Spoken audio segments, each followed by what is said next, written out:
6 to 12 months. For example, I look back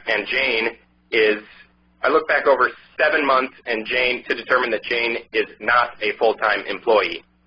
For the following or subsequent 7 months, I do not have to offer coverage to Jane if I am a large employer.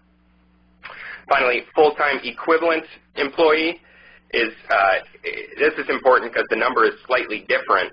It's total monthly part-time hours divided by 120, which is different than the 130 for full-time employee. That 120 is in there because it was just defined by law. Seasonal employees. A seasonal employee is an employee who works less than 120 days in a calendar year. However, through regulations, in at least the year 2014, HHS has said if you give a reasonable or good faith interpretation through 2014 of whether someone is seasonal, they'll give a little bit of a break. Finally, we talked about the affordability test previously to determine if someone is subject to that $3,000 per employee penalty. That premium test is if the premium exceeds 9.5% of household income, then an employee or an employer could be subject to a $3,000 penalty per employee. This is for large employers, again, only.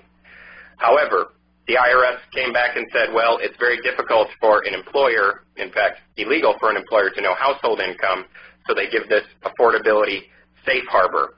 If the self-only portion of the lowest cost health insurance plans that the employer offers premium exceeds 9.5%, then they could be subject to the $3,000 per employee penalty. And that is the box 1 of the employee W-2 for the employee-specific income.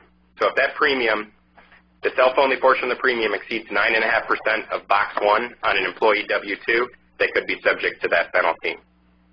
Once again, just a qualified employee is that term qualified essentially means exchange eligible.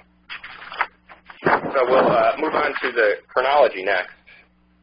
Yeah, and I'll just very quickly say, again, then reiterate, the next 2 years, there's going to be regulation after regulation after regulation, new taxes. It's going to impact your business, your insurance, your employees. You are not going to have the option to ignore this. I hear from a lot of businesses well, I don't have 50 employees, so this won't affect me much. No, it's going to affect every one of you. It's going to affect you a lot. It's going to affect you in ways that you don't know yet, that we don't know yet, that the government doesn't know yet. And this law is not why any of you went into business. It's not what you thought was your goal in life, but just get used to it. It is going to be a large part of your life going forward.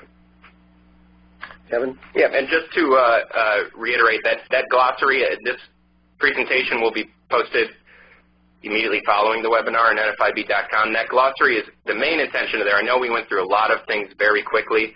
It's meant more of a reference guide, so go back and check that stuff. It might be easier to digest and understand in these next couple years. So 2013, we're deeming the year of planning and preparation, and we break this down into your compliance and your taxes. So for a business's compliance purposes, 2013